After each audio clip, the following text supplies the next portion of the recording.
What's up, everyone, and welcome back to the Virtual Railroader Academy. As always, I'm your host, Professor Casey.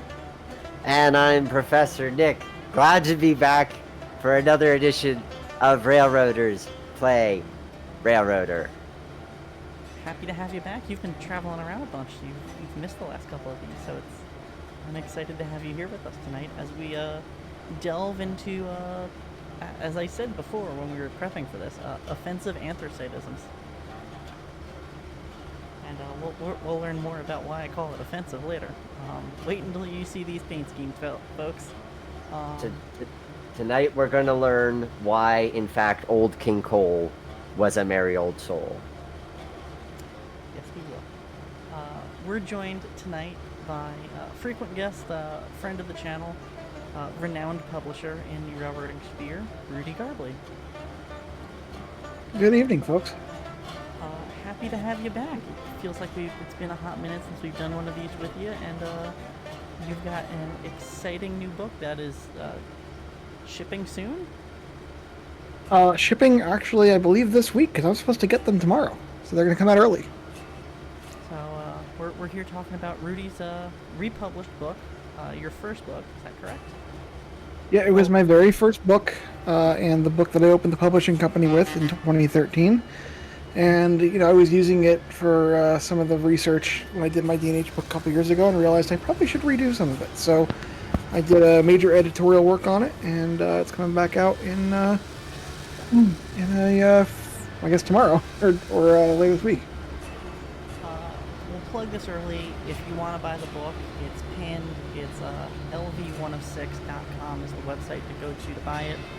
Should be pinned in the stream chat. It'll be pinned down below in the comments once this VOD goes up.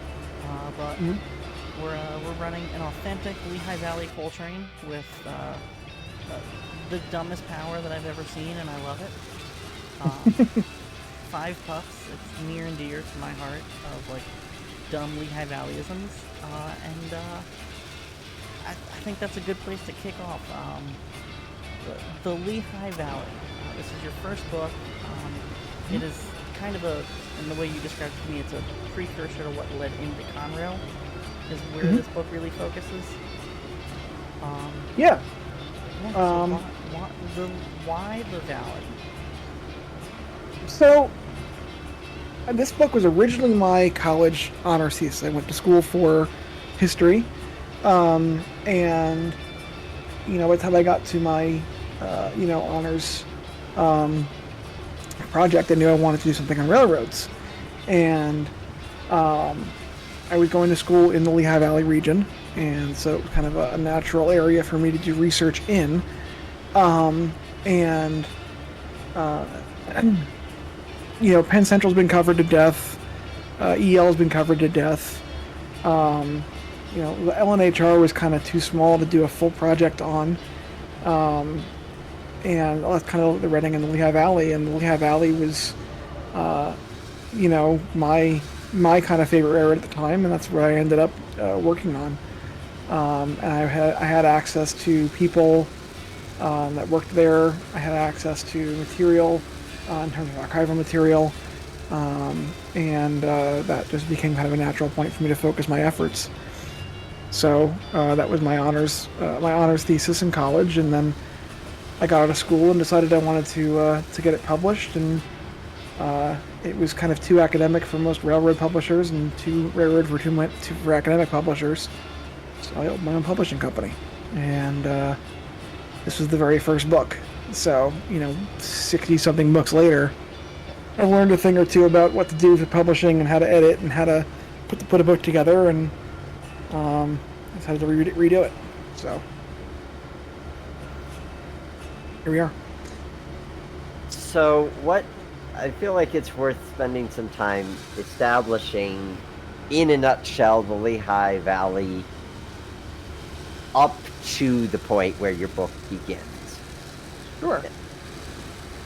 So Lehigh Valley, like most other railroads in the Northeast, was a conglomerate of a bunch of smaller railroads or paper railroads or things that never got off the ground, or little railroads that were built between two towns, and basically they bought a whole bunch of them out and stretched one big system together. Ended up going from New York to Buffalo by the mid 1870s. It was built primarily as a coal hauling railroad, specifically to serve a bunch of the coal mines in the Lehigh Valley region, or just north of there, south of Wilkes-Barre and Scranton and that kind of area. And they also had a pretty big chunk of cement traffic coming out of the same region, eastern Pennsylvania. And it was one of the most profitable railroads in the United States by the turn of the century. Just based on the fact that it was almost exclusively handling unit coal trains at a time when that wasn't necessarily the case for railroads in terms of profitability.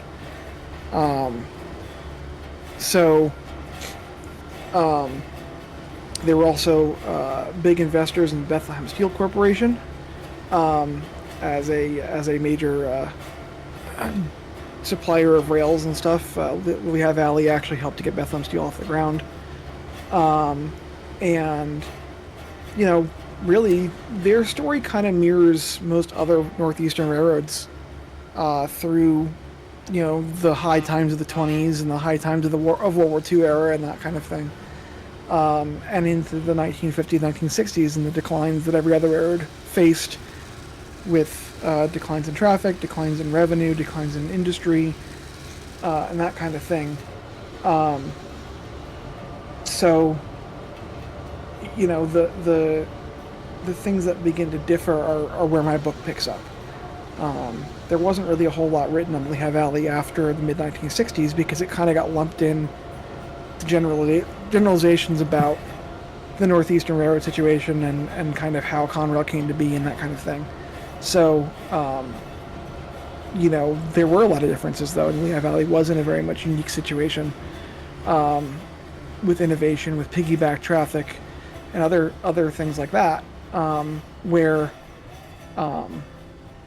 that's where my book kind of picks up the story and goes from there about how they did things differently and how it became a part of Conrail and not just absorbed into it.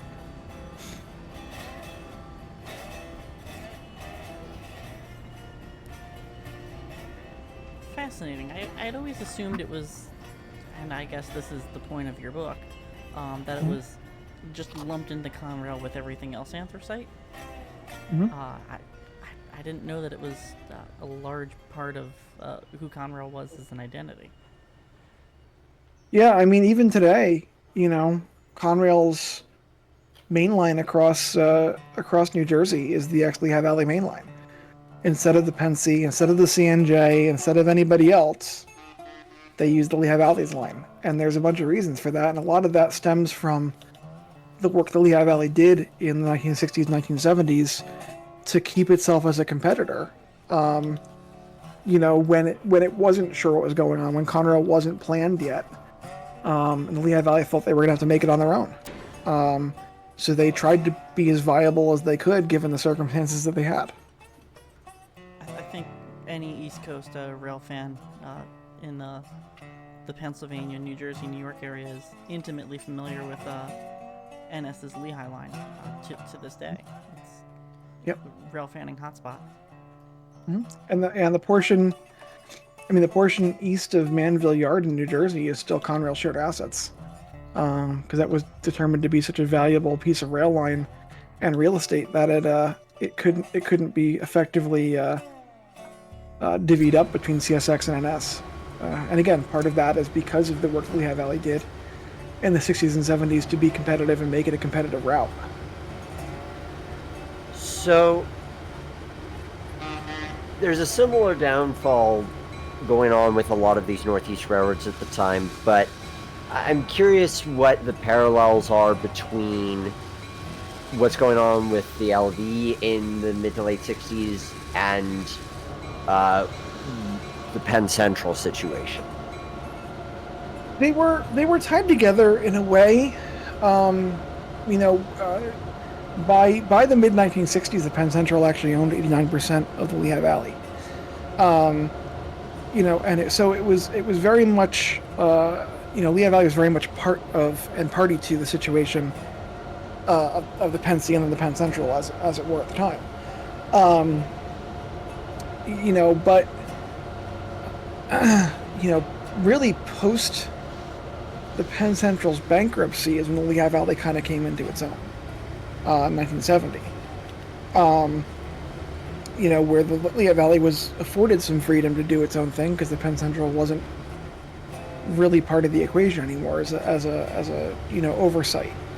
The You know, there were some other things though where Lehigh Valley was deeply impacted. The same bankruptcy judge was appointed to both the Lehigh Valley and the Penn Central's cases, and one of the major things that I think dramatically impacted the Lehigh Valley over the next couple of years was that the Lehigh Valley was required to keep paying Penn Central, but Penn Central was not required to keep paying the Lehigh Valley. So things like car hire, or even run through power or debts or any of those kinds of things were written off by the Valley when it was Penn Central, you know, incurred expense, but not the other way around. And the Reading was actually in the same boat. The Reading was paying Penn Central, but not being paid back.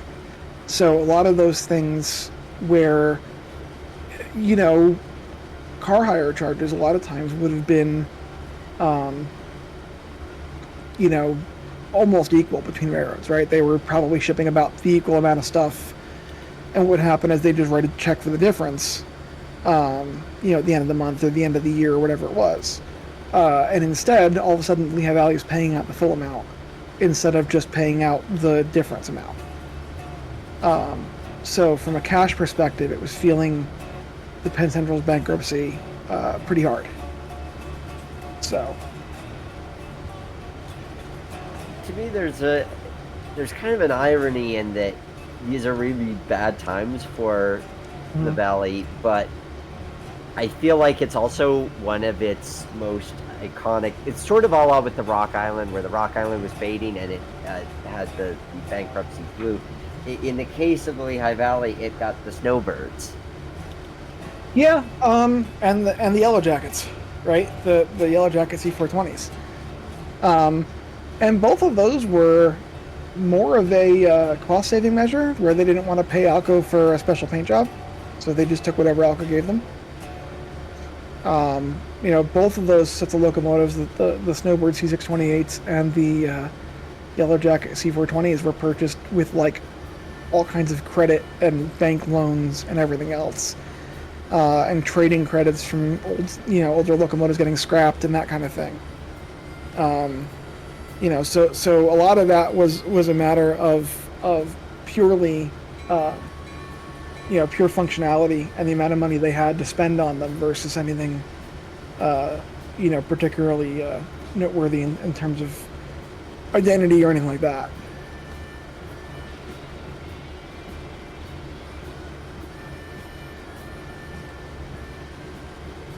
Yeah, going off that, this is, as we were putting together this skin pack and talking about this and putting together the stream, and you're showing me everything you're working on, I was like, this is the era of the Lehigh Valley that I really know, and I didn't realize that it was confined to 20 years.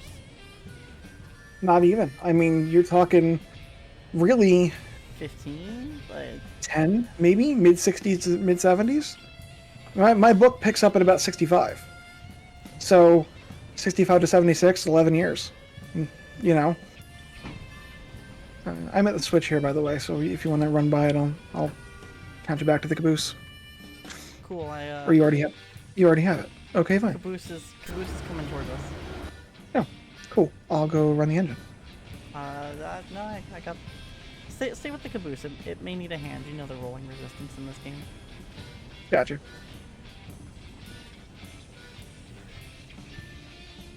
And then on top of this, what is the impact that Hurricane Agnes had for the valley? Interestingly, I mean, and it took a little bit of time, right? But interestingly, actually somewhat positive impacts. Lehigh Valley was, as other areas were rebuilding and stuff like that, Lehigh Valley was obviously faced with its own need to rebuild. Casey, you're going to want to either speed up or I'm going to have to hit the brakes here because this caboose is rolling pretty quick. I think this is going to be timed out well.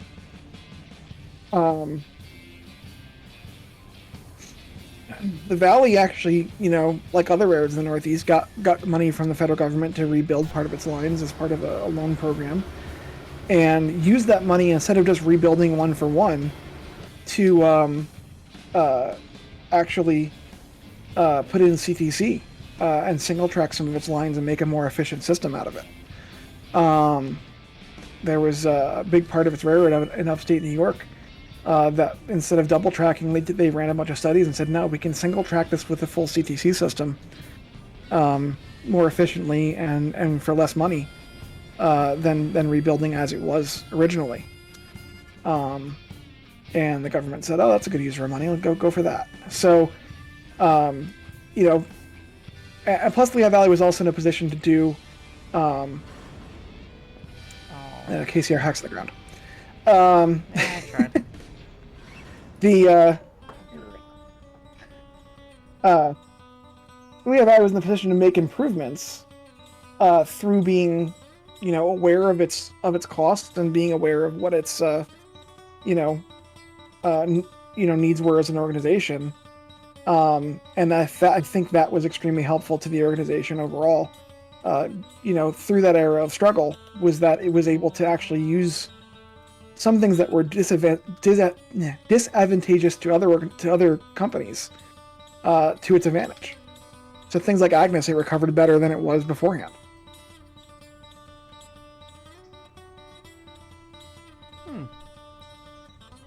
Which Outlier I guess in the case. that explains why so much of the Lehigh Valley is used today by NS. Mm-hmm. Yeah, I mean, a lot of that main line got a lot of rebuilding done when other railroads were struggling to even keep their doors open. And that's because the Lehigh Valley was again aware of where its money could be spent effectively. So.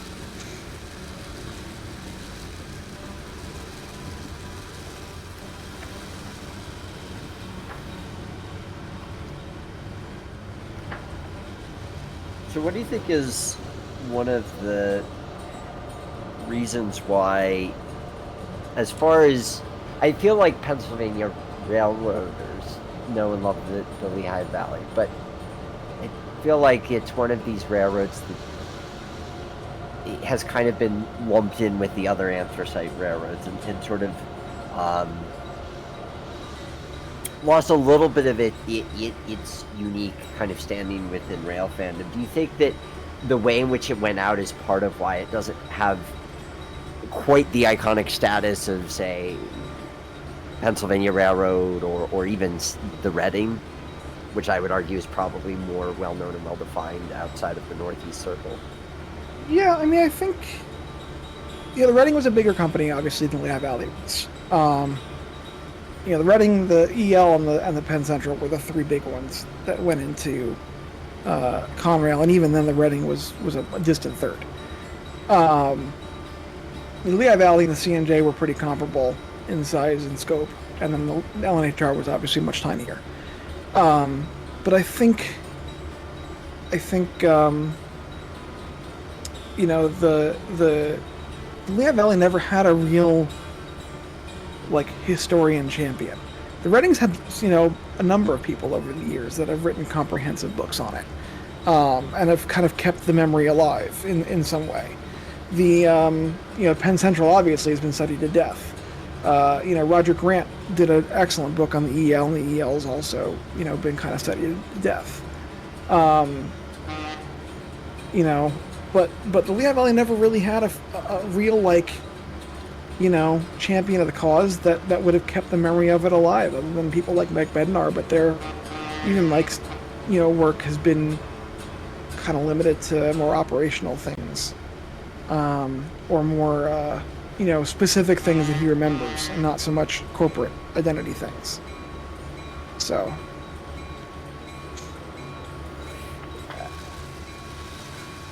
I'm looking through my copy of one of the original printings of your book, and one of the photos that jumped out at me is of the Jersey City ferry operation, with a Bob Wilk photo of, to set the scene, we've got a Lehigh Valley tug surrounded by 3 barges, 2 of which are loaded, Mm-hmm. with Manhattan in the background. And it's always interesting to me how the terminal system, the ferry operation side of things gets overlooked, especially that getting in anything kind of post 1950s. It's amazing how long the New York operations have continued to last with successor railroads and the like. Right. Yeah, I mean, you know, there's a lot of stuff in the Lehigh Valley Railroad that survived, and you know, there's lots of things that have.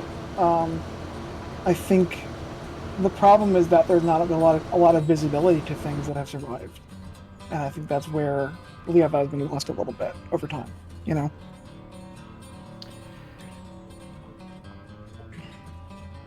Yeah, within the recent years, what's the number of the SW1 that's being restored at Steamtown?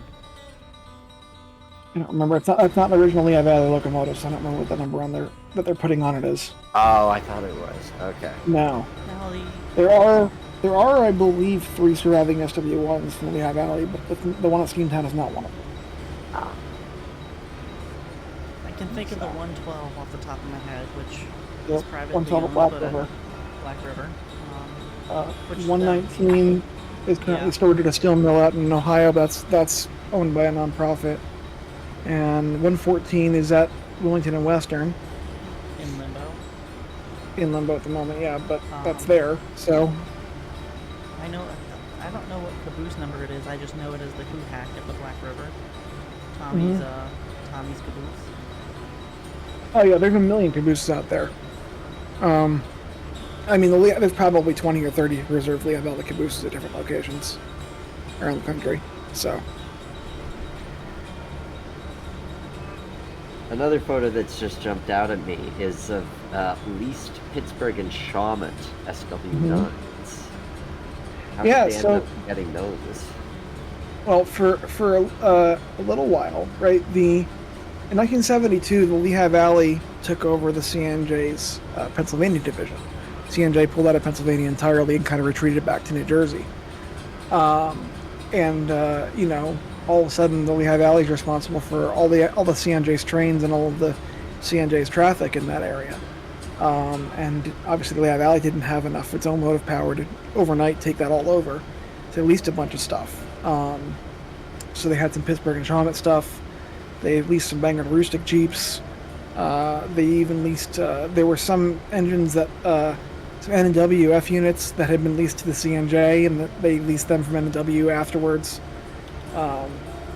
So the Lehigh Valley leased quite a few things at that time period to cover that traffic. It was mostly in 72, a little bit into 73, that those locomotives were leased by the Lehigh Valley. But there was quite a few of them, and they tended to use the Shawman engines specifically were used for like yard power in Allentown.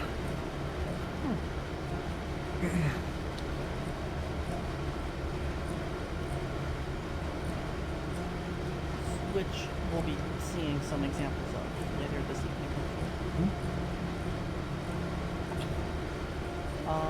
So tell us about this specific operation we're kind of virtually recreating tonight. Yeah. Because 5 pups on a coal train is what? So the Lehigh Valley was, I believe, one of the only railroads, and not the only railroad, to have SW8s. I mean, they're represented here by NW2s, but they were SW8s that were equipped with dynamic brakes for use on coal branches. They had about 24 of them. Don't quote me on that. Maybe 25. I don't remember. And for 2 reasons. One, they had a lot of coal branches where the bridges were not able to support larger power. And 2, a lot of the coal tipples were built during the very early diesel era, where the only things going in there were switchers. And they couldn't clear anything taller than a switcher.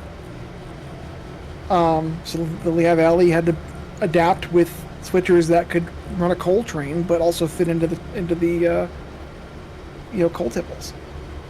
And even that problem continued even into the 2000s. The Reading and Northern had a couple of ex-Lehigh Valley switchers that they used for coal drags into the 2000s because they needed something that could fit in the same tipples the Lehigh Valley was struggling with in the 60s.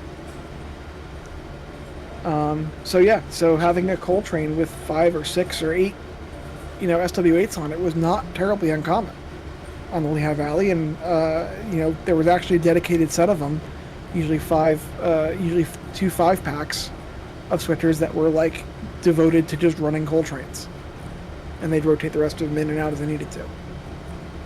So that's pretty much exactly what we're replicating here. Is we just came out of a mine with a loaded coal train, and we're bringing it down out of the mine with 5 Lehigh Valley SW8s. And in true Lehigh Valley fashion, we have 5 locomotives and 4 different paint schemes. Yes, we do. Mm-hmm. So if you want to go through them real quick, we can do that. Yeah, I think there's a way to... Oh, look, there is a way to jump back and forth. Okay. There you go. So the lead locomotive, that 252 that we're running, that is the last Lehigh Valley paint scheme that they were using just before the Conrail merger. There's no logo or flag or anything on it. It's a more of a Gothic style lettering on the locomotive. This is probably 73, 74, 75 era kind of paint scheme.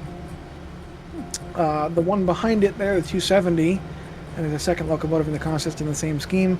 That's the as-delivered scheme when the engines were built in the 1950s. Quite a few of them made it to Conrail in that paint.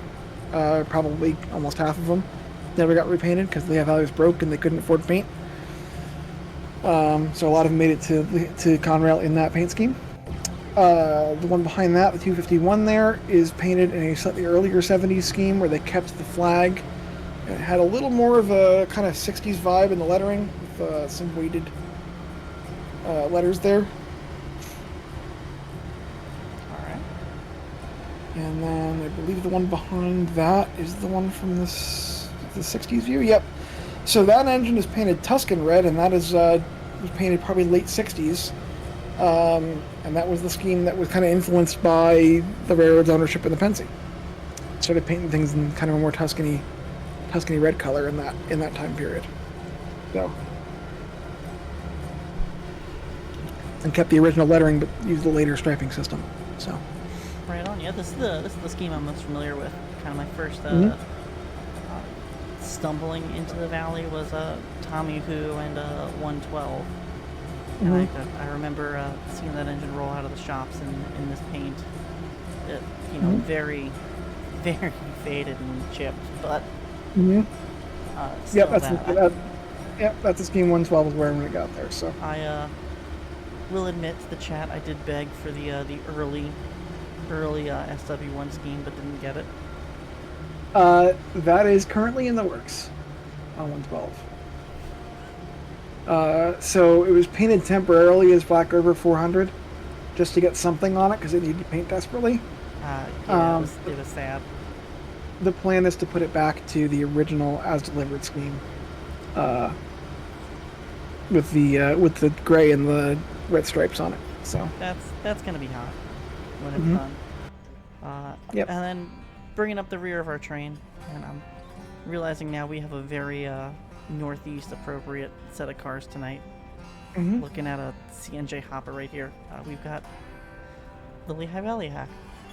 Yep. And again, that was a later scheme. That's what they would have used from the early 70s kind of onward, as that paint scheme. And Lehigh Valley was famous for paint variations. They had probably 6 or 7 different shades of red they used over the years.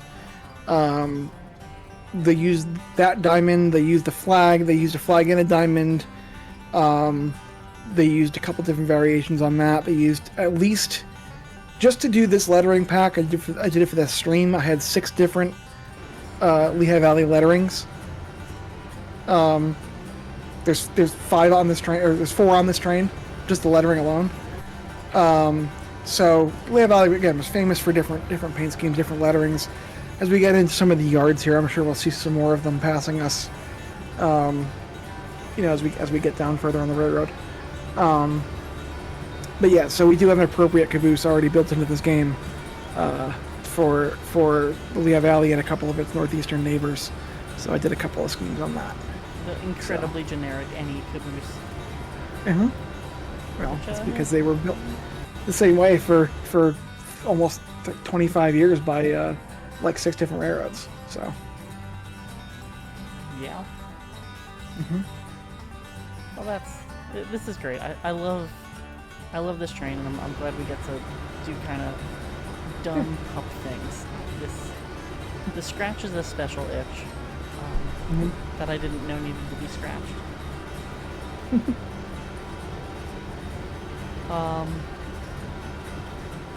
So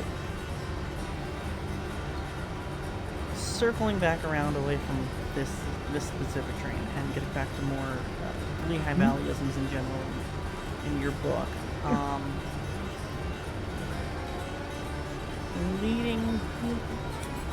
trying to get my wording right on this, but let's jump ahead to the Conrail merger and look at how influential the Valley was as a part of that merger. Yeah, I mean, you know, the all of the railroads going into Conrail carried some piggyback traffic, but the Lehigh Valley was really the one that kind of developed what we now think of as intermodal traffic. You know, Lehigh Valley started with a major intermodal system in like 1956, which was fairly early for northeastern railroads. You know, a lot of railroads dabbled in it at that point. Lackawanna famously had some, you know, piggyback trailers that they homemade themselves and that kind of thing. But you know, generally, like, the Lehigh Valley really decided piggyback was going to be a thing in the 50s, and they prepared themselves for it and started building terminals and started building facilities to accommodate that kind of thing. And there's a set of U-23Bs there on a westbound train. Back here and look at these. And you know, as things got closer to Conrail, you know, the Lehigh Valley became involved in what's called the Alphabet Route, which was basically a conglomerate of northeastern railroads that offered a way to bypass Penn Central entirely, and offered better and more reliable service. You know, part of that was heavily reliant on Lehigh Valley's piggyback terminal in Oak Island, New Jersey, which is still there and still being used. That's a famous spot on the Lehigh Valley line to this day. Yep, that was Oak Island Yard. That was developed. I mean, they started developing that into a piggyback terminal in the 50s. Part of the reason that line was selected because it was such a major piggyback route when Conrail was formed that you know, it was kind of a no-brainer to retain it.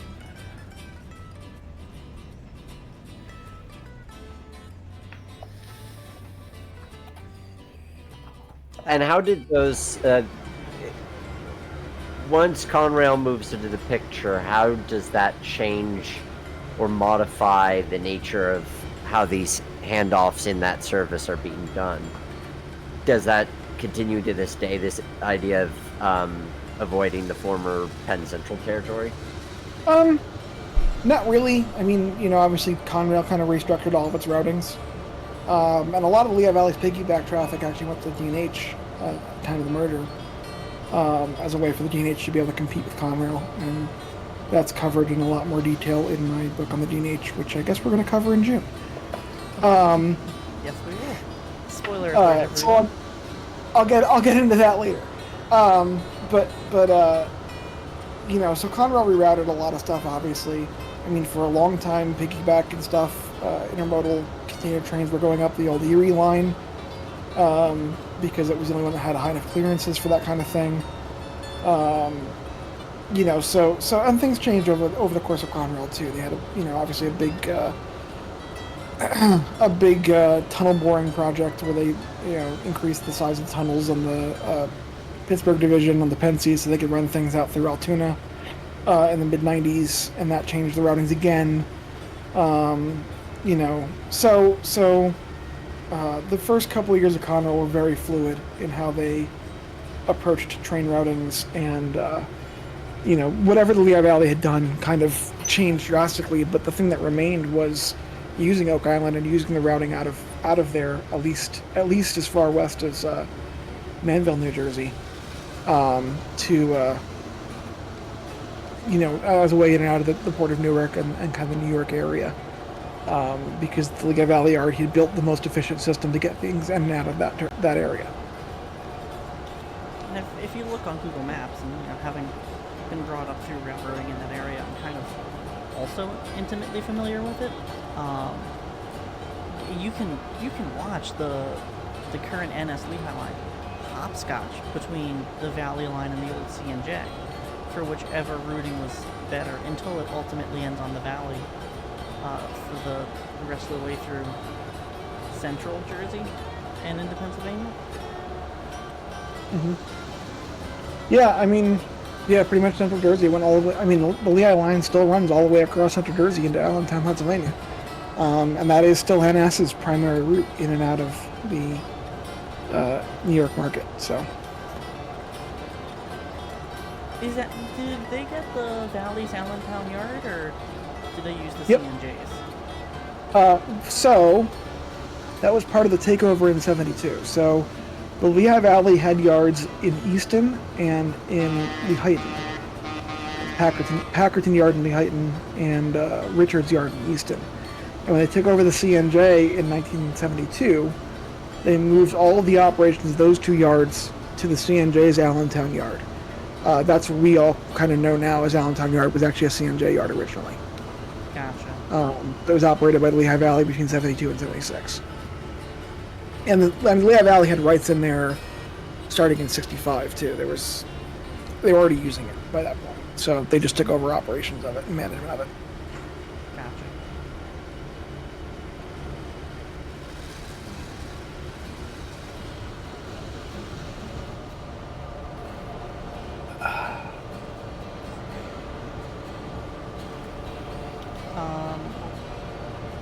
So, and this is partially me learning about where I learned railroading that I hadn't realized about before, but also hopefully you all find this interesting as well. Maybe I need to buy the book. So, Lehighton was always a yard that I had heard talked about a lot from the guys that brought me up. Was that their primary yard for the Lehigh Valley area?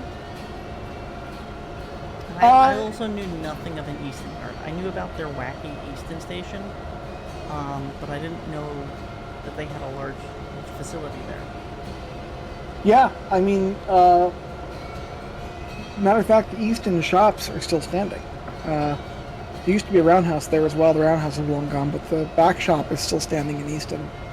The Easton yard was not huge, kind of due to the geography of the area.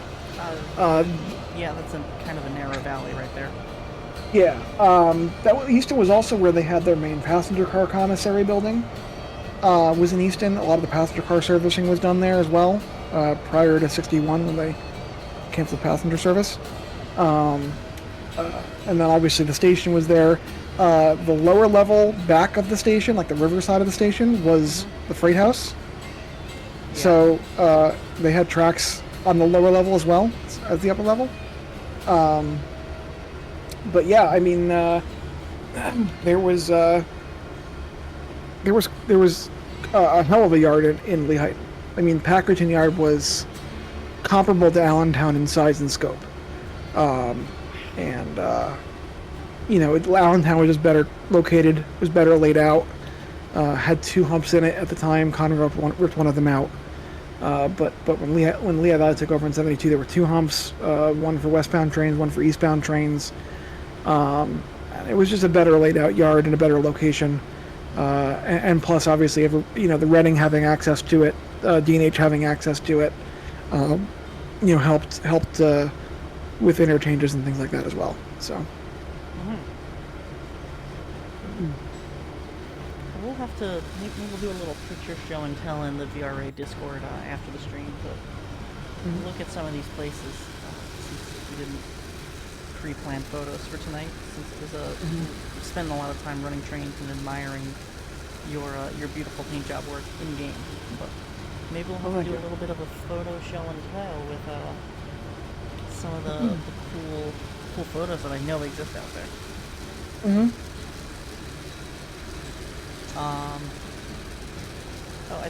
This was a throwback that I think Nick will remember, and I guess you too, Rudy, maybe some people in chat. But as we're talking about all these places, what really comes to mind for me is the Lehigh Valley map for MSTS. That was Yep. I guess that was just east of Allentown all the way up through Thorpe. Oh yes. Yeah, was that, well, north of Allentown geographically, railroad west of Allentown.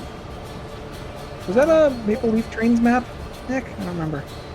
No, you started east of Allentown. that was a didn't you? that was a freeware route. Okay. I'm forgetting the name of it specifically, but yes, Allentown, Bethlehem area. That was I will dig this one up. As the resident Microsoft Train Simulator guru, I have to remind myself. As I get older, as I do more of these streams and learn more about any topic that we do, I realize that everything we talk about comes back to someone has done that in MSDS already. And I'm just like, Well, oh yeah, that's right. that's where so many of us that are kind of in this hobby now, had access to real trains at the age where a lot of kids had access to Thomas the Tank Engine, Like, I'm dating myself a little bit here, but I was I think not quite 11 when that game came out. So that was my memory as a kid, a teenager, whatever, of how do you explore Morias Pass? How do you explore the Northeast Corridor? Well, I can't drive, I'm 11, but I can go do this in the game, and get interested in what's going on and get interested in some of the history and, go play with the Scotsman or the Orient Express or whatever, because I have access to it in my basement. I don't have to, try to figure out getting to, Montana. And you download these freeware routes, and they're like, hey, like, here are the activities, and you have to go download, and then you end up with engines that exist for the railroad that you're operating on, and the Zosa train,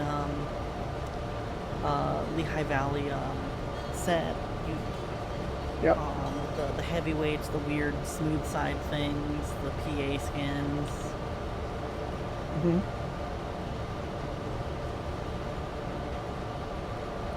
Yeah, I mean, part of that too, right, is I got crunched out of the server. Yeah, sure. Well, I'll give you a moment to find your way back into the server. The name of the route was simply the Lehigh Valley route. It was originally built by a German Werner Müller, and way back in 2003. And then actually, this reminded me that I was involved in an effort to update the scenery a bit for it. A friend of mine approached me at the time and wanted to revamp it, so we replaced the track and did a little bit of cleanup to it in the 2010 realm. Has Jim Thorpe, Allentown. It had like a mixture, so it's centered on the Lehigh Valley, from Jim Thorpe to Bethlehem. But there was a bit of the Lehigh, New England in there. There was some of the CNJ, probably some of the Reading. So there was maybe even the PBNE. I don't have it installed at present. Otherwise, I even fired up my copy of Open Rails to see if I had it installed, which I do not. It has aged. So those who are not familiar with Open Rails and Microsoft Train Simulator may not be wowed, but it was a time and a place, and there were, even where these routes weren't necessarily pretty, they were accurate. Yes, they were, and is now a part of preservation history in a way.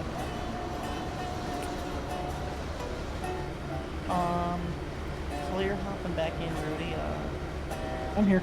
For Allison Chains resubscribed tier 3 for 13 months. Allison, happy to have you hanging in here.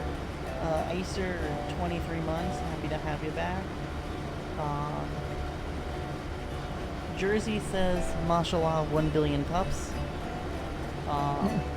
And Icer would like to know what would be the ideal route to pick out of the Lehigh Valley to make a den for Train Z? I answered that in the chat, but yeah, I think Phillipsburg to Wilkes-Barre would be ideal.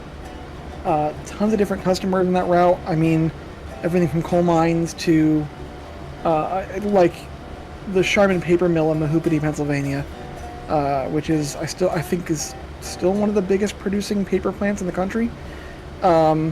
Was a Lehigh Valley customer. It's on that line. You have all the different coal mines. You get the parallel CNJ route on the other side of the river. Tons of different weird interchanges and stuff. Lehigh New England, LNHR, Reading, the Ironton Railroad in there. So there's a ton of different options there for ways that route could be utilized, expanded, made interesting operationally between those 2 points.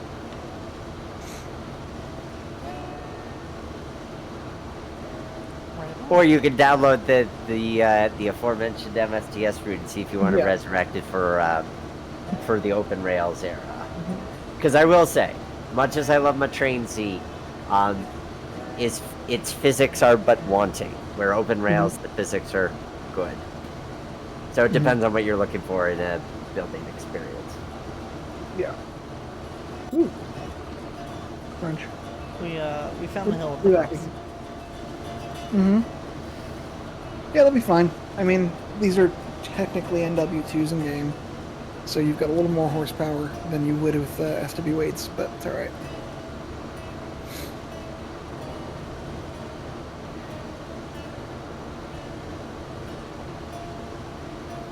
Oh, that reminds me of the first Lehigh Valley unit I fell in love with, which is the 126, which is now at Everett, but I first got to know it when it was at the Kiski Junction Railroad. That is a gorgeous switcher.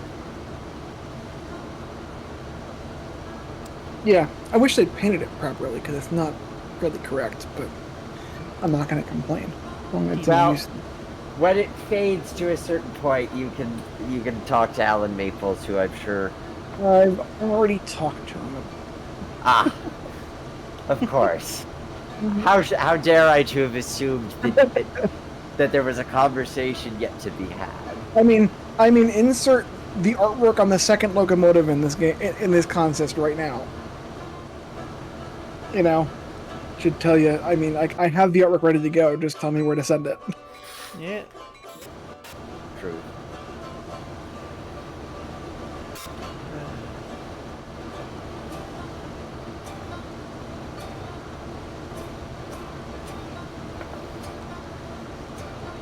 Alright. I'm kind of back in control. Just pausing a thing for us to talk about.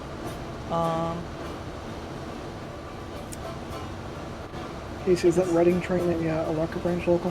It is. Okay. I paused that there so that way we can see the beautiful Reading work. Gotcha. That's Yeah, I was freeing up the siding and having way to make room for other inbound trains to get in there. So Gotcha. Yeah, that works. I saw a train waiting to leave Bryce because I had nowhere to go. Oh. So, and that's stopped, right? That's not going. Yeah, good. Mm-hmm. We're running a railroad. We're trying to move trains tonight and keep things interesting. So the business side of it all. I forgot what I was going to say now. Thinking about what we need to worry about next on the railroad. Yeah, you can get really lost doing that in this game. You really can, which is not a bad thing. No. Until your passenger train is lined into the potato track and sits there for 3 hours. But details. Yep. Well, I want to get into a little bit of the behind the scenes of making the first book. So once you decided that this was going to be your point of research, what was your process for putting the material together originally?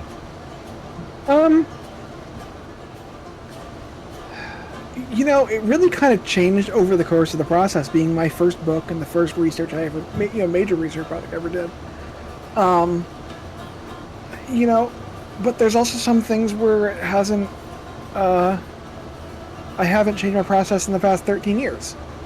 You know, I started off with kind of making an outline. What do I know? You know, what things, you know, what things am I aware of that happened? You know, what kind of information can I fill in? Can I make a timeline of events, major things that occurred? You know, like, when was the merger date? When was the bankruptcy date? When did they acquire this thing? When did they take over the CNJ? When did they, you know, when did this major accident happen?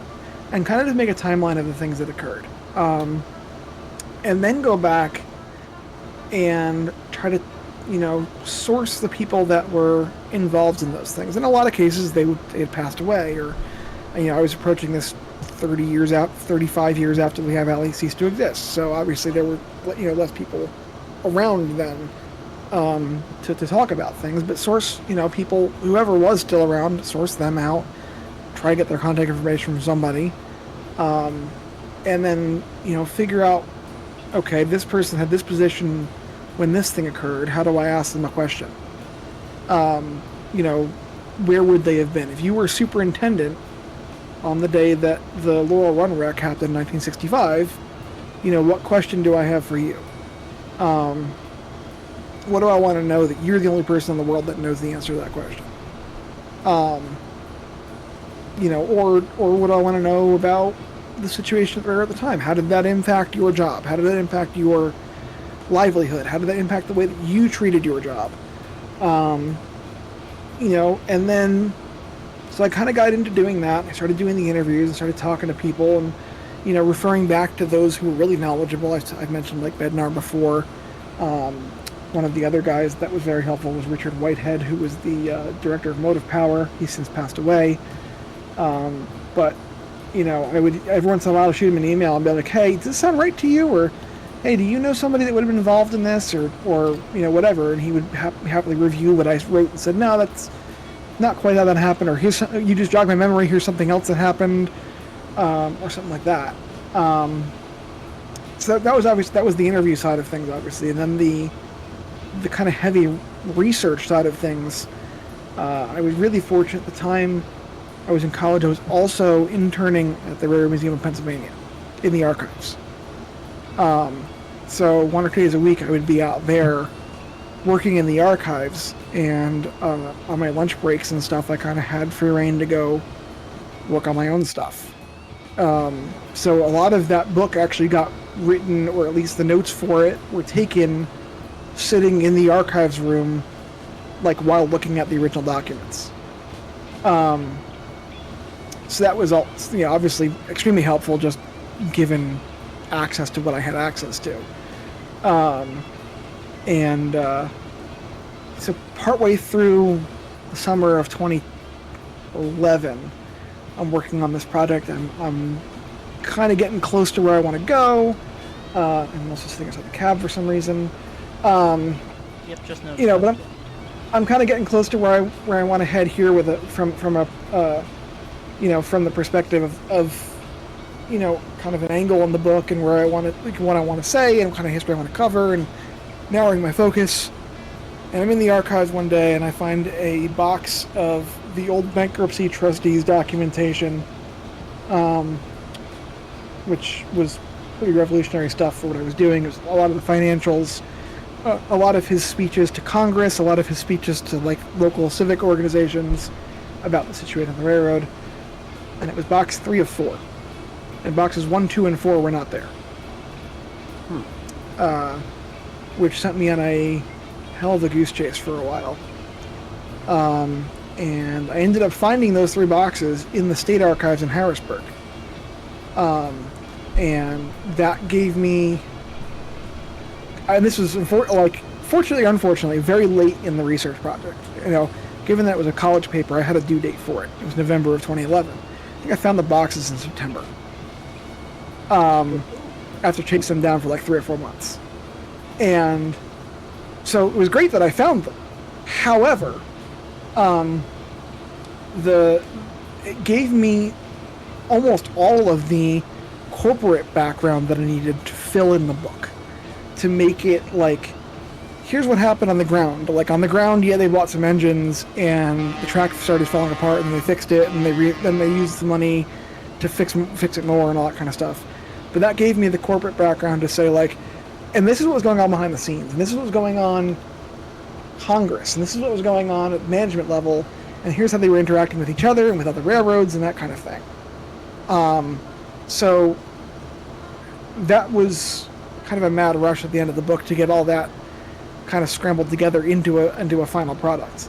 But it, I think that's what made the book what it is. That's one of the reasons I came back and revisited it now, was that, it is still solid from a research perspective on things that were not otherwise available and are not really common knowledge. So, I got jumped out again here. Oh, So we just passed your beautiful Reading commuter train. these wonderful Reading the round roofs. Yep. Not roofs. yeah, I don't know who did that model, by the way, but they're very, very nice. That's Aspen is working on those. Okay. Friend of the channel, Pansy, commissioned them, and the CNJ Class stories that we saw earlier is also Aspen and commissioned by Jersey, I believe. I'm checking out your. Look great, yeah. I'm checking out your Reading lines. This is Jeep 9 now, Jeep 7. That's it's supposed to be a Jeep 7. Reading only had Jeep 7, but the Jeep 9 is close enough for our purposes. Yeah, it's the same thing. This is beautiful. I hope we can get this pack out to the public after the stream at some point. Yeah, I got to talk to some of the the authors of the the NW2s we're running currently. Yeah. Which are not quite final yet, but they're happy to at least let us use them for the stream. And once they get a final version out, I can readapt the paint job and get that out. Most of the other stuff is either out publicly or at least available base game, obviously, like the GP9s and stuff like that. So. So, you were talking about, and this was going to be the question I was going to ask you. You were talking about what led you to coming back to the book all of these years later. Yeah, I mean, I hadn't looked at it in a while. It's been out of print since about end of 2014, and it was my first book. Obviously, I didn't have an audience for it really. I was kind of building an audience from scratch. So the only one that really bought it were ones that knew me or were heavily invested in the Lehigh Valley enough to have seen it at the time, and Nick apparently. So I hadn't looked at it in a while, and when I went to go work on my D&H book in 2020, 2021-ish, I cracked it back open. When I did this book in 2010, 2011, I saved all of my interviews. Most of them were recorded. So I have interviews with guys that have since passed away. I have email correspondence with people that have since passed away. So I've opened up my files again. Because certainly things that impacted Lehigh Valley on a national scale would have also impacted the D&H on a national scale, and there's some overlap there with things that the D&H, the CNJ train there. The NW unit is a great touch. Yep, that's one of the least NW F7s. But yeah, there was obviously some overlap there in terms of people that either went from the Valley to the D&H, or motive power that went from the Lehigh Valley to the D&H. The Apollo and Mercury piggyback trains that were taken over from the Lehigh Valley by the D&H. Those are all things that were overlapped, and certainly some of the people I interviewed in 2011 that were involved from a kind of national perspective in the railroads at that time would have had commentary on both. So I went back to this book and I realized, like, the research is solid. But man, I much improved. I mean, when I laid that book out in 2013, I laid it out in Microsoft Word. So, like, I've much improved on how I lay out books, or how I put things together, or how my editing is. Since I did that book, I've got a certificate in English editing. So, like, my ideas on how to put a book together have changed. And while the content itself was good, I felt that I could do a better job explaining it, making it more accessible to people, and making it more easily readable, more of a reference material. And part of it too was a lot of the photos that I used were from Bob Wilt. A good portion of them. Mr. Wilt was kind enough in 2011 to let a starving college student into his house to kind of rate his photo collection. But Bob has since done 4 books on the Lehigh Valley that used all of those photos. So there wasn't a reason for me to reprint them all again. So I kind of cut the photos out of the book, and I completely revised my text. I added some new stuff in that I've uncovered since then, and really kind of rebuilt the book from the ground up with the original research. Went back, I pulled all the files out, I kept everything. The archivist at the Museum of Pennsylvania was sending me some stuff. It's been about 3 weeks ago. Sent me some stuff so I could double check some numbers before I went to print with it, because I didn't have some of the original documents from the Railroad Museum in my hands, and I wanted to make sure that I had things right and that my interpretations were correct. And so I really went back and revisited everything from scratch to make sure that I did it right. So I reformatted the whole thing. It's down to a 6x9 book. Brought the cost down on it. It's half the price of the original book, which was 8.5 by 11. And I really think it's a better written representation of what I originally did the research on, 13 years ago, 12 years ago. Was there anything that stood out to you going back through the book that you learned putting together this? I guess it's really a new edition, isn't it? Very much is a new edition, yeah. That's actually why I retitled it, because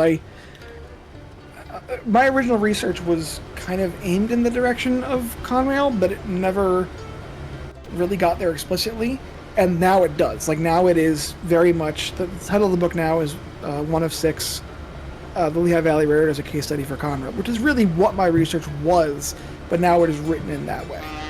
At the time, when I wrote the book originally, like I said, I found those boxes kind of late on in the process, and I had been writing a history of the Lehigh Valley, and adding in that stuff at the end, the corporate stuff, the things that we're talking about forming Conrail and how the Lehigh Valley fit, and its finances, that kind of stuff, made that more of a case study than it originally was intended to be. But I never went back and rewrote the book to accommodate that fully, and so now I've done that. So yeah, it is very much a new edition, and it's very heavily revised. I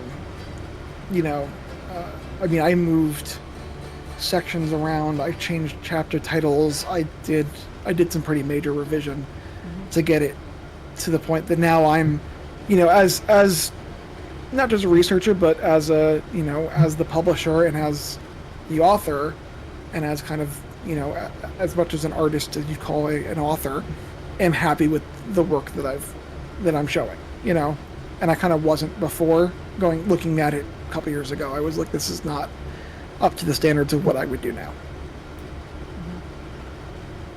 So.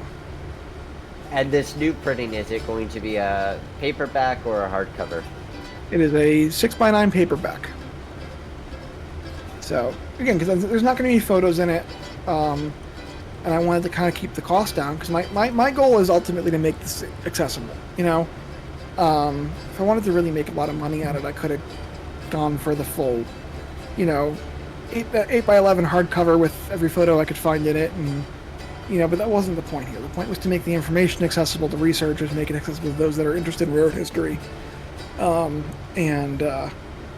really kind of make this a reference for those that are interested in that period in American railroading history, to have a good written recollection of the Lehigh Valley. I mean, there's been, even in the 13 or so years since I wrote it originally, there's been probably a dozen other Lehigh Valley books that do the photo thing and do the kind of printed slideshow, or do the personal accounts, or do all that kind of stuff. So that wasn't necessary here to add the photos and add all that stuff back in. If you want a photo book, you can go over there, but there's not anything else written out there that explains what you're looking at in those photo books. That's what I wanted to provide.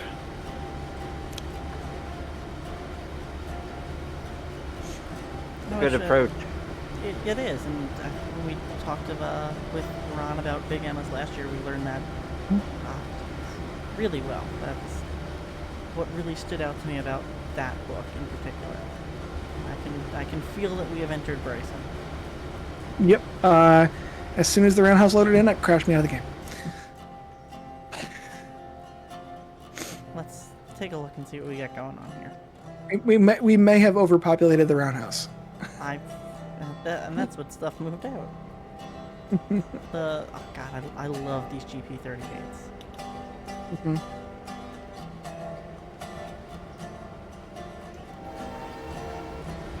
There's still a Reading 39. Yeah, there's a Reading 39 in there too. In the roundhouse.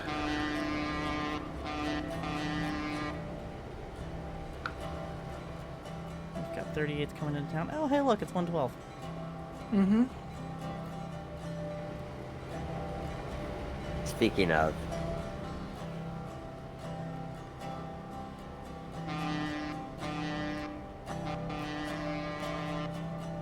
Speaking of 112? well, we mentioned it earlier. Oh. Mm-hmm.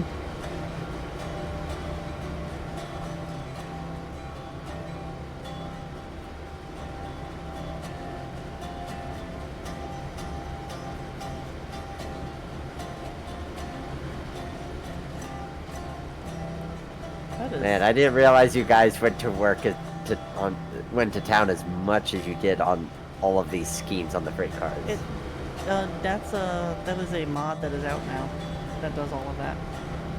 Oh. That is not Rudy did do a couple of freight cars, and we'll run into those later.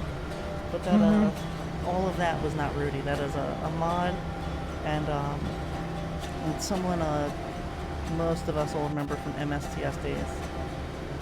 Goes by Root of the Whippet online, but he was... Oh, crap. That is a red signal. We're about to donk. Oh. 1965 all over again. Is this our Laurel Run accident? I think so. Well, that hurt. Hey, my frame rate. Oh wait, does this mean that for all the times on my streams you've said that a cup is required, I get to turn to you and say... Yes, you do. Ah, yes. Revenge is bittersweet.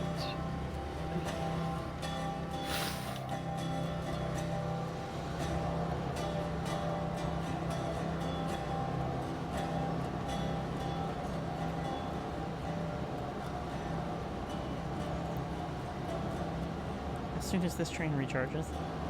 Mm-hmm.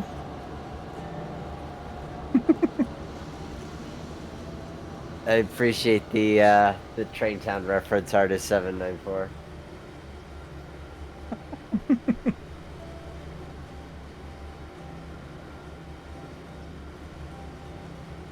That's a fender bender.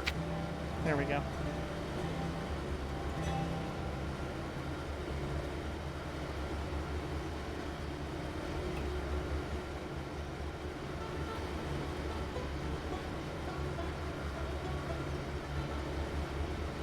Alright, I'm not sure who that is, but they can start coming into the yard. Unless the crash bounced them from the game. which would be really funny. It bounces them from the cab and the game. But person who's done all these wonderful freight car liveries that you see around, on Discord, he's currently known as Root of the Whippet. Some of us will remember him from doing a lot of the skins for Zoza trains back in the day. So that's But that's not Rick. It is not Rick Zoza. It is just someone who was a part of that team. So that's some of us from the MSTS days will remember his handiwork from there. But yeah.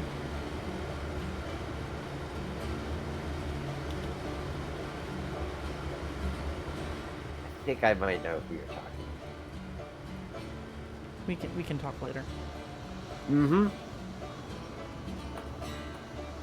But it's helpful. You know, he's done a lot of wonderful East Coast skins, Midwest, West, South, and for some reason the AM&W, cause spoiler alert, this is what happens to the AM&W when it gets dieselized. And Rudy says, "Hey, I have an idea." But the you know, I get a lot of northeast roads that spawn on my map, and I'm not complaining about that.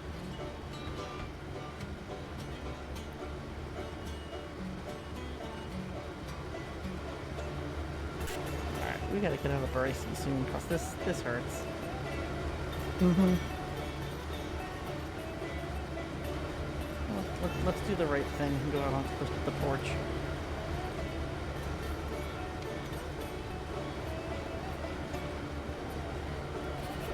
Is anybody else coming behind us?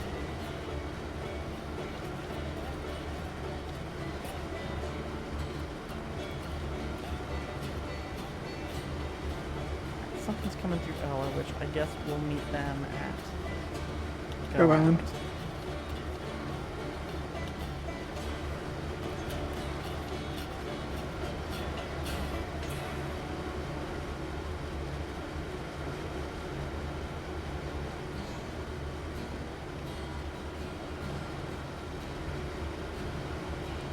See what other anthracite surprises there are for us along the way. Mm-hmm. Yeah, looks like everybody's having connection issues while we're here in Bryson, so because you're hosting the game. Well, you know what? We were talking about having me not host next time I stream, and I forgot about that. Mm. So next time.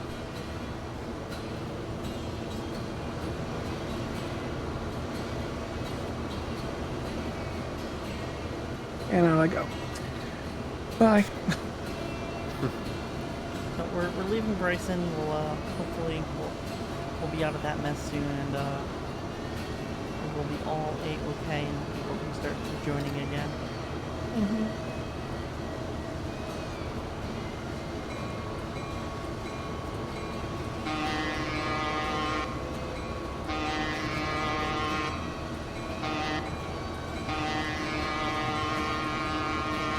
Yeah, I mean, obviously we just went through Bryson and you see all the CNJ and Reading stuff that I painted for this as well, and you know, the especially in the Lehigh Valley region, Bethlehem Engine Terminal was shared by all three companies. So seeing an engine house that looked like that in about 1974, 75 would have been pretty normal. You know, which is why I did some extra Reading and CNJ stuff on top of what Lehigh Valley engines I painted, because you know, it was realistic and it was relevant, and you know, kind of added to the scenery of the game to be able to have other stuff out there that was, you know, appropriate for what you'd be seeing if you were riding a Lehigh Valley train at that time. It adds such wonderful flavor to what we're doing tonight, and getting to see like how interconnected these anthracite roads were, even if what we're ultimately talking about, how the Valley was such a standout player amongst the other two. It adds, it's a wonderful little flavor to what we're talking about. Right. So scenically, what area of the valley would you say Railroader most resembles? Probably the area north of Allentown, going up the Lehigh River gorge. you know, Jim Thorpe and Lehighton and that whole area. This is really similar.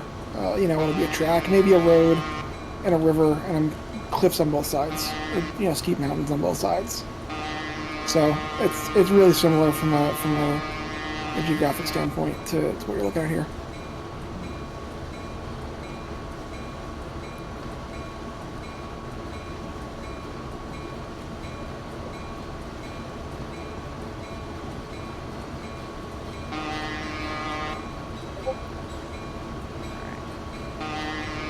You know, I should not have doubted these pups with the 5,000 tons of coal. This is going so much better than I thought. Well, you've got what, 4,500 horsepower here, so Something like that, yeah. That's then you take the NW2s at 900 horsepower apiece. So. yeah, a little bit more, but you know, close enough to matter. Close enough to matter a little bit. Alright, I'm not going to blow through a red signal at Governor's Island. Yeah, let's not do that, please. I mean, You may actually have a live meet. Let's see if they clear up the other end. were you able to get back in? I am in. I'm in the one of the trailing units.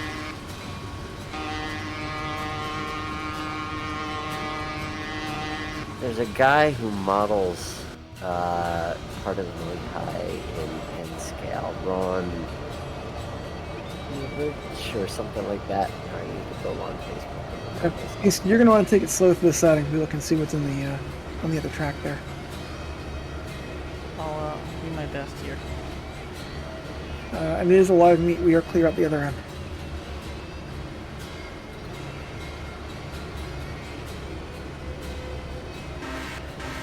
Yes, Ron Papiekovich models the Lehigh. That's running through that red. Oh, you were cheating it through. Somebody else was. All right. Well, somebody else was. Okay. Well, I'm just gonna place a camera here and we'll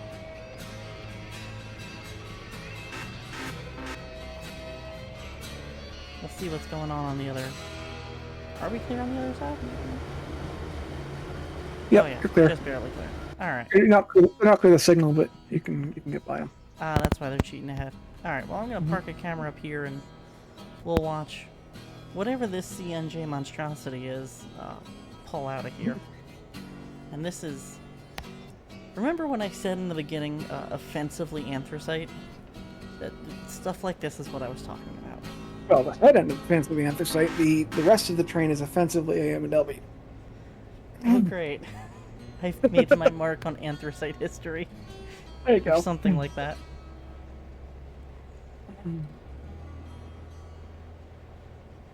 Okay, we did put a CNJ caboose in the back of that train. Oh, good. I'm glad. All right, let's see what you cooked up for us here.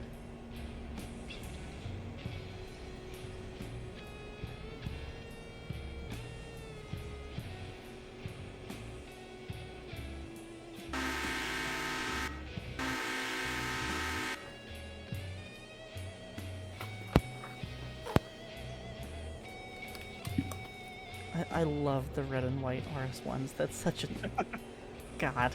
Or the 3s, the RS3s. Yeah. Least F.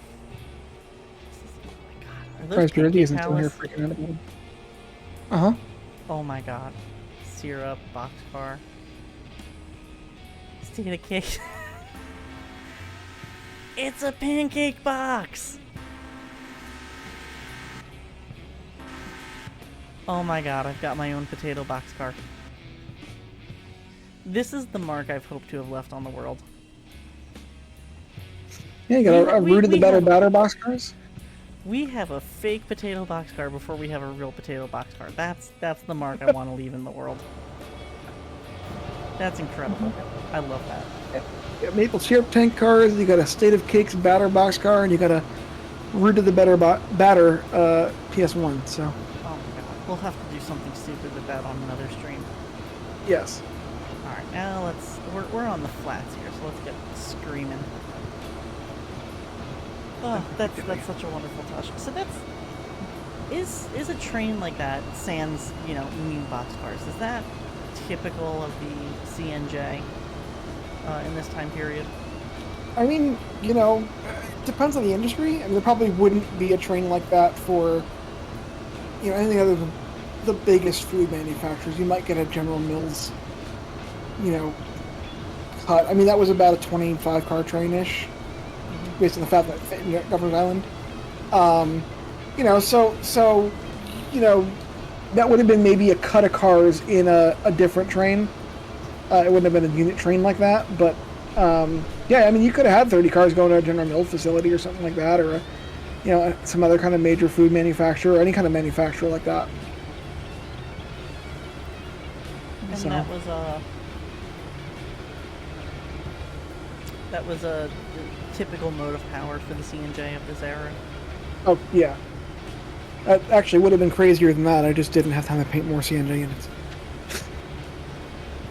Now, by comparison, right, the Lehigh Valley, you'll note that a lot of the Lehigh Valley sets we've passed are all pretty well matched. In terms of, there's 5 pups here. There were 3 Jeeper 38s in that train pulling it out of Bryson.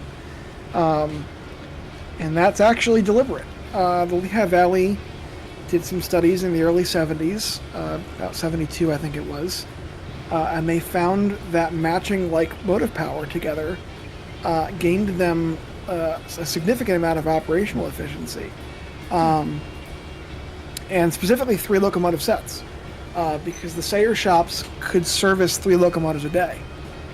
So what they would do is they'd have a couple, if they needed 18 power sets or something like that, they'd have 20 of them, and they'd have one on its way to Sayre, one on its way out of Sayre, and the other 18 on trains, and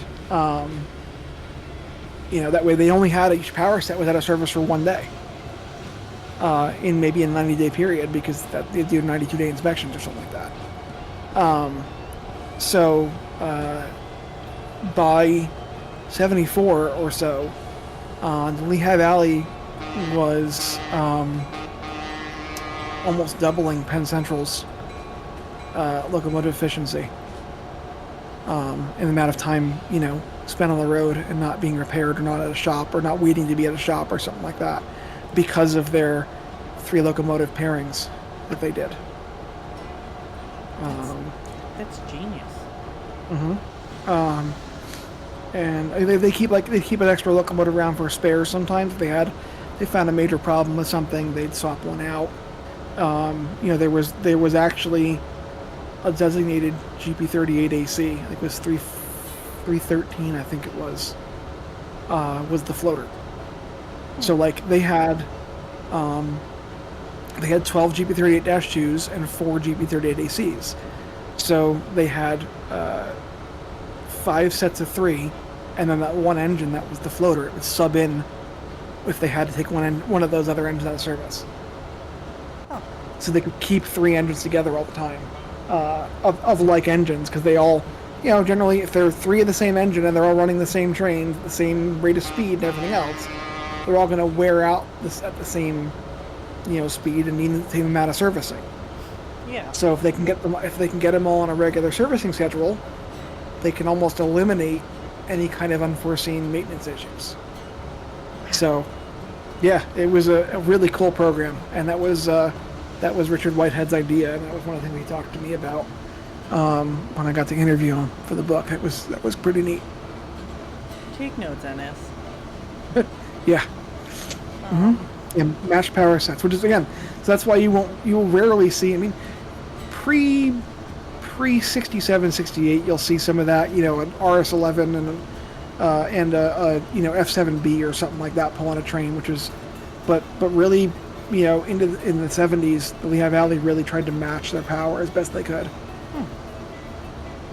and that's why. So That explains the beautiful match sets we've been seeing all night. And then the wackadoodle CNJ. Yeah, Sandra never really figured that out. No. So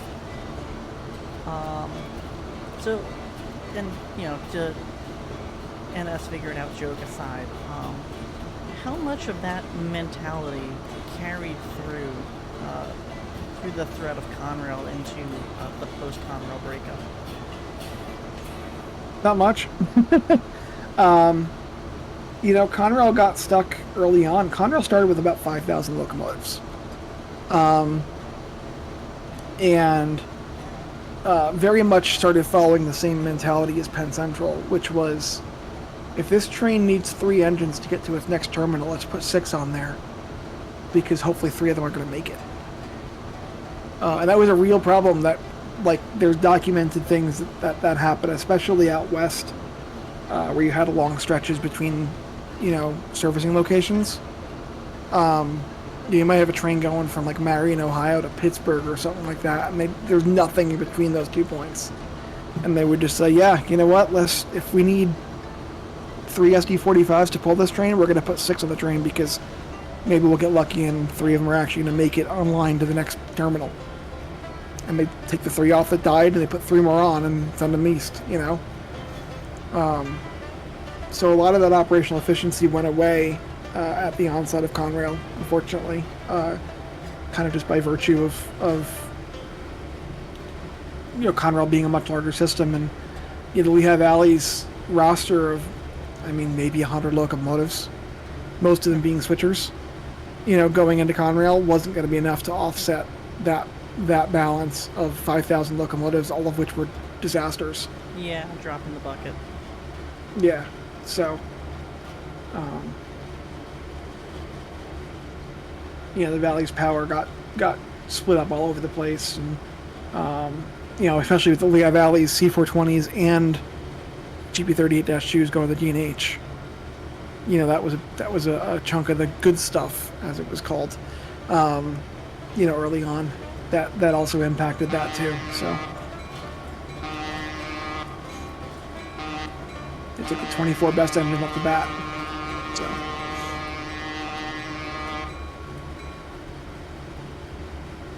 which presumably we'll get to in a couple of months. Yep.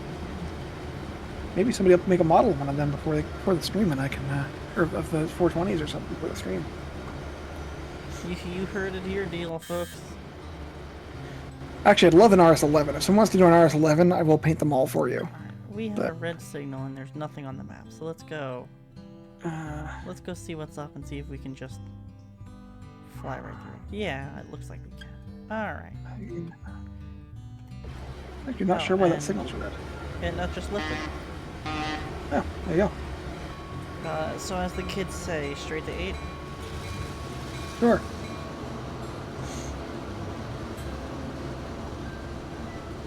Hi, Gunther and Toasty. Glad you could join us tonight. Welcome in, guys.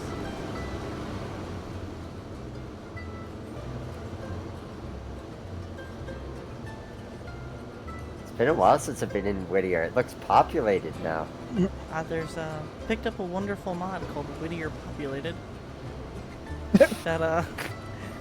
That word choice is perfect then. Does what it says on the tin, huh? It does do what it says on the tin. This is cool.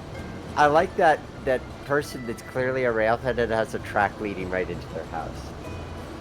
Yeah, that's the new Pancake Palace track. Ah, okay. So you know how you take a passenger car and you butt it up against like a diner building? It's that, but it's someone's living room. Perfect. In a house that feels oddly too small for a person. Well, let's see what power we got at Whittier and what other concoctions you've hooked up for us. I don't know if we've seen every paint scheme yet, and that's what scares me. I've always seen most of them at this point. I mean, most of them are bison in some form, so.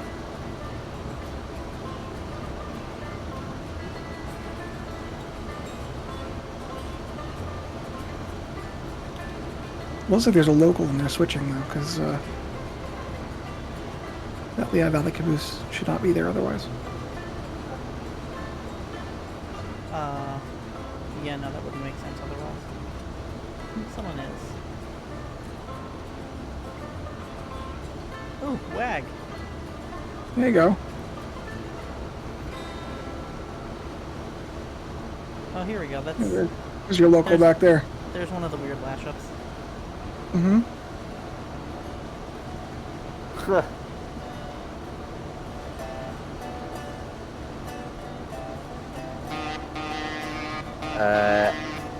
R235 asks, will these reskins become public at some point? That is the plan. Like I said, we gotta figure that with the mod authors in a couple cases and stuff like that. But yeah, but the hope is that we can make them public, and yeah, I mean, most of them I can make public pretty quickly, in that they're reskins of like the default SW1 or the GP9 or whatever. But if there's other stuff out there that's not publicly available, and we're gonna obviously we're gonna check with the mod author first to make sure that's okay. If they're if they're like working on a final release for something, we'll wait until they get a final release at the door on whatever they're working on.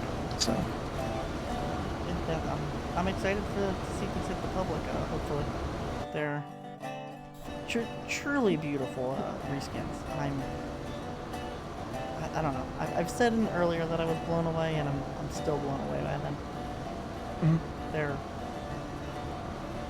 the theming this year is we're diving more into history nights. Every time we do one of these, gonna re-theme the AM and W around whatever specific railroad we're talking about, which we did with the New Haven and did the AM and W, but New Haven scripts, and this time we just went all the way. And the Valley to, Railroad Christmas special. And the Valley Railroad Christmas special. And this time we went all the way Valley, and I kind of love it. Okay. hey, we should do it. We should do a Conrail stream. I don't have to repaint anything or patch off anything. Can I get a black GP9 with the PC with the worm crossed out? Absolutely. See, this is the possibly good timeline of Conrail buying out Norfolk Southern. Hmm.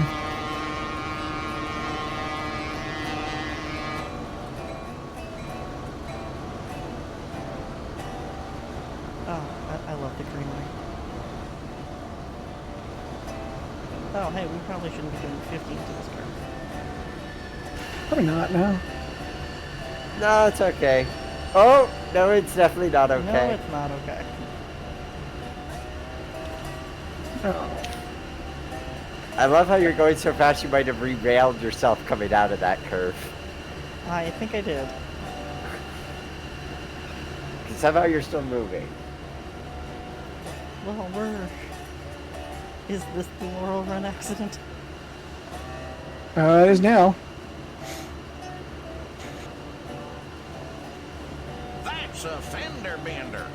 Thank you. Yes, Nick, you get to make your joke again. You get to make my joke again. Okay, looking for the nearest cup in my vicinity, and I will send it your way. I deserve that. We're just gonna hit that so that way our motive power keeps working. Yeah, that'd be good. Probably need as much horsepower as you can get for that train. Yeah, I have. I think we will make the hill, but not by much. Mm-hmm. And I think we ruined T5's photo moment here. Did we? No, you made it. I may You have made even it. better. That's true. You did wreck right in front of him. I can't wait to see the wreck photos later. Those will have to make the Discord.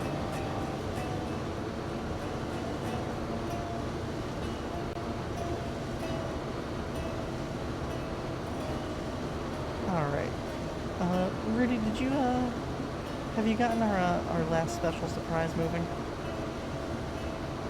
The one in Silva? Yeah. I have not, but I can. Yeah, why don't we get that rolling? We'll figure out a meet for that guy.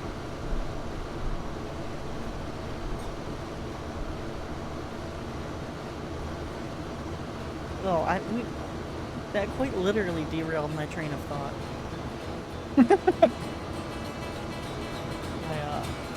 Jersey, if you're out there watching, I hope you're proud. I Lehigh Valley the Lehigh Valley coal train.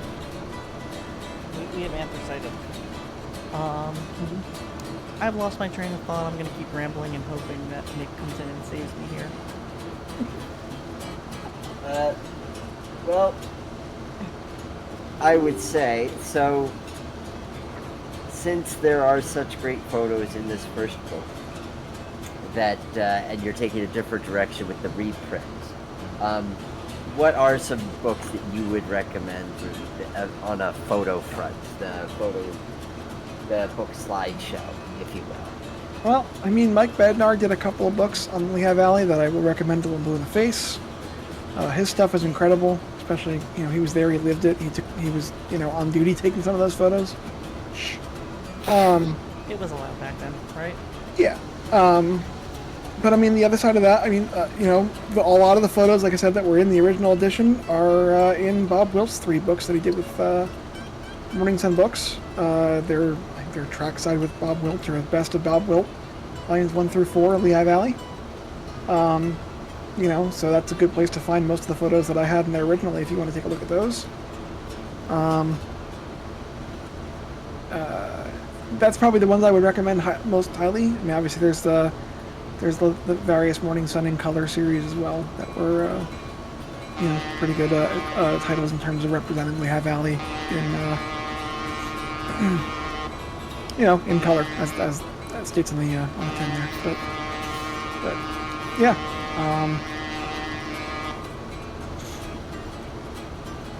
There's a lot of good options out there. So. We talked earlier how there wasn't a lot surrounding Lehigh Valley preservation when you started writing the book. What'd you say, 10 years ago? 12 years ago? No, I'm doing my math wrong on how far away that was. Oh, God. No, thank you. Has that climate changed? Overall, I'd say so. I'm certainly not going to take credit for any of it. But I think, as things have become available, or things have, the 119 is a good example. It was at a steel mill out in Ohio and got purchased by a nonprofit organization.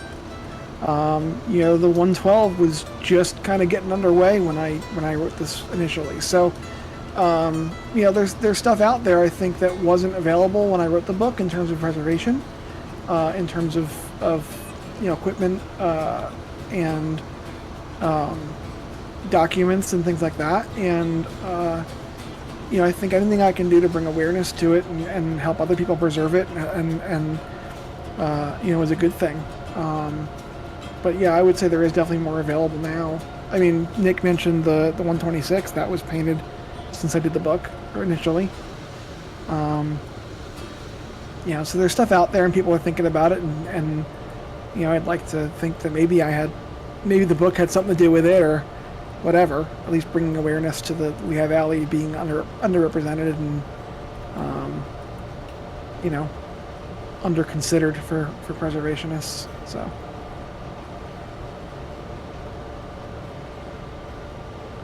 Right on. Well, even if it didn't spur from you, it's nice that you're now included in that list.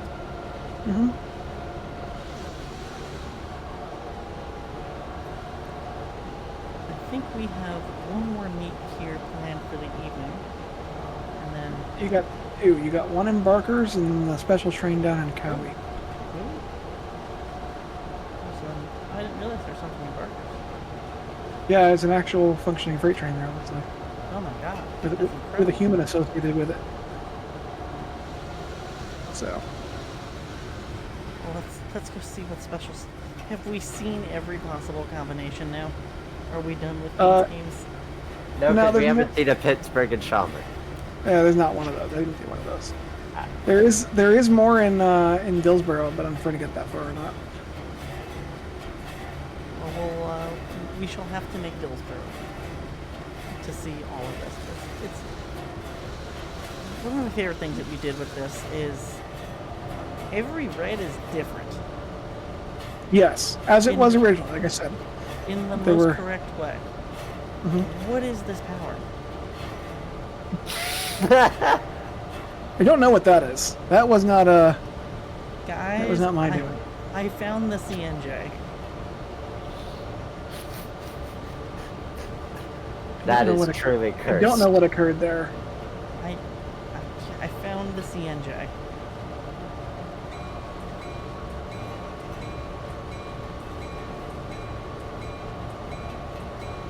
That hurts. I mean, it's thematically correct, so we'll go with it. Yeah, it still hurts. Hmm. And a thematically correct freight train too. My Mhm. mental fender's been bendered. Thank you to whoever that was. Well, I guess we go straight to 8 and try and get up this grade.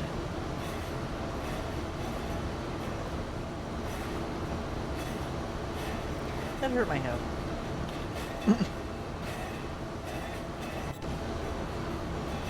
Again, though, probably would not be an unrealistic set of power for that time period, No, So- as we've seen, as we've learned, as we hate. as I started with offensively anthracite tonight, and I stand by that. This is offensively anthracite, Yeah. Oh yeah. and I'm here for it. I'm here for the anthracite representation. I think it's important, and I think it's great that we're getting it. Hmm. Whether it's through this, through books, through real locomotives, through archival material, I think it's great that we have that and we get to experience it. Well, I think there's something to be said for having real locomotives in this game too. You know, we can do this. You can explore history a little bit just by running trains with real things. So it feels right. It looks right. You know, it kind of sets the mood for what your expectation of this game is. Yeah. So, Again, my expectations are being met for the power of. I say that and my speed dropped by 1. But my expectations are being met for what these NW2s can actually do. I was not expecting this. mhm. But that's again a 5,000-ton coal train, and 5 pups on the front of it. It's handling pretty realistically. So I'll take it. I like this. As we're wrapping up, does anyone out there in chat have any last questions for Rudy about the Lehigh Valley, about his book, about what he ate for dinner? I had a burger and French fries and a salad, God damn, that's good. and they were all homemade. Ooh. Hmm. I've heard some very positive things about UP's meatloaf as of late. Yeah, but not the mashed potatoes that were served to the side with it. No, the mashed potatoes that were served with it, I've heard, were not good mashed potatoes. Heard very poor things about those mashed potatoes.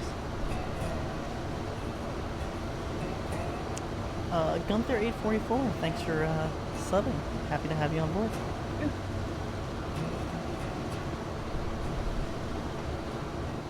And we're gonna make the grade. This went better than well, we crashed twice. This went better than expected. Well, we crashed twice, but other than that, it's fine.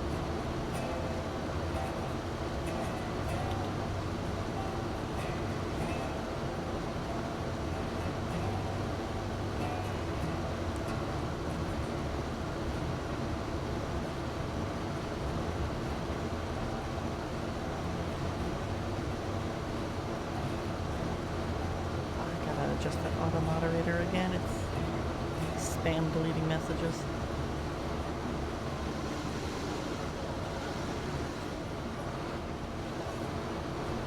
Alright, let's see what our final meet of the night is. What era of anthracitism do we get? Oh, okay. Ow. Ow. We're good. Well, I have a question for Rudy. Sure. Since it was glossed over earlier, when do you end up writing the history of the Lehigh and Hudson River? on the list.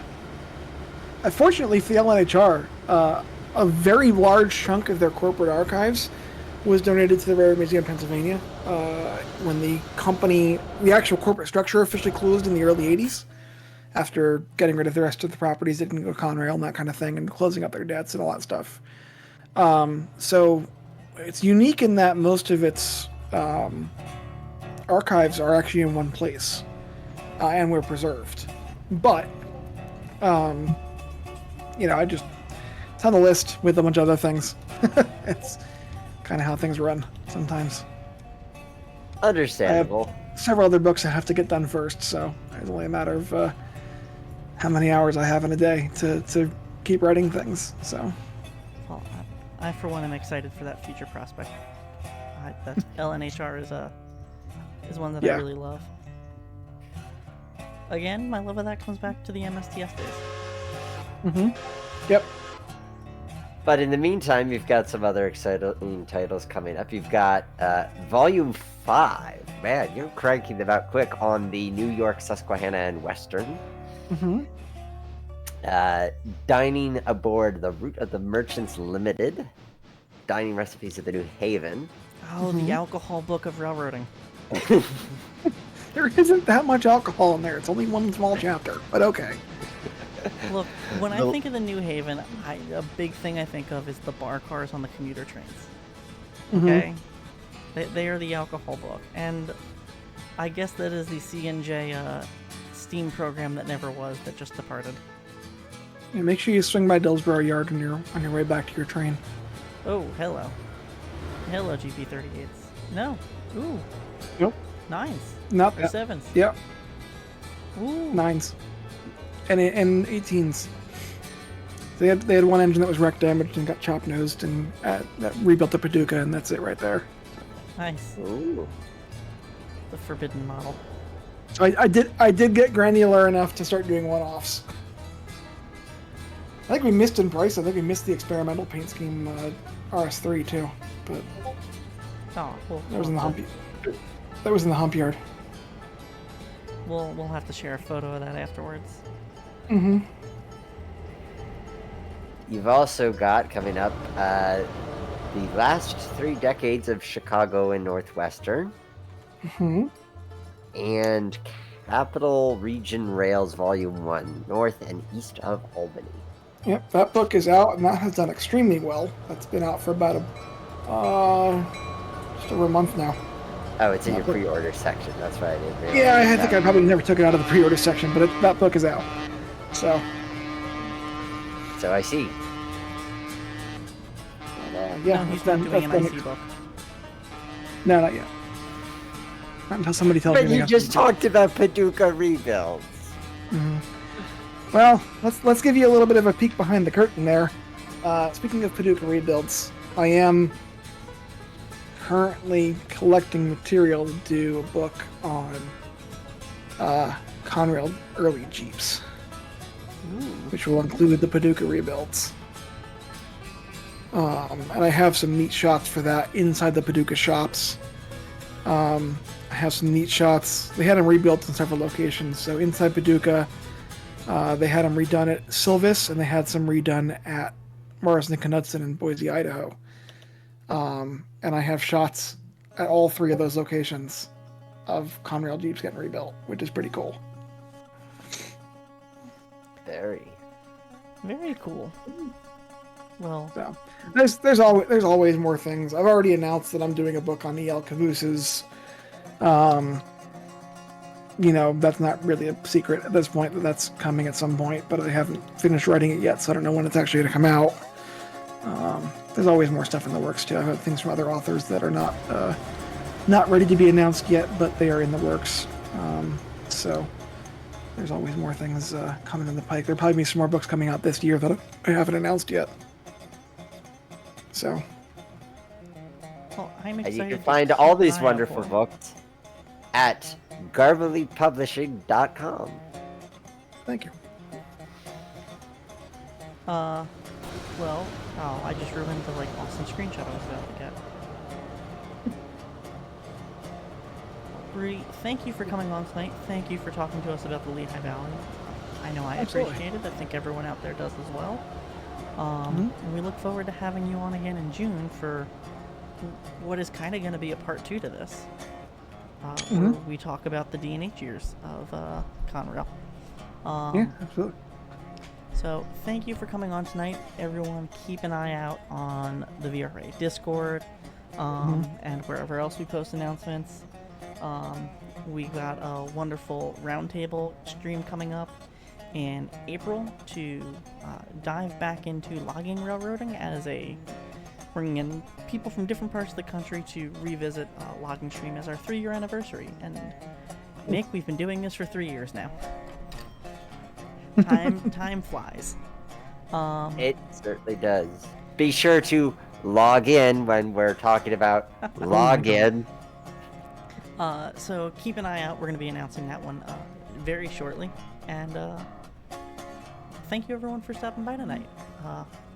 As always, I'm Professor Casey. And I'm Professor Nick.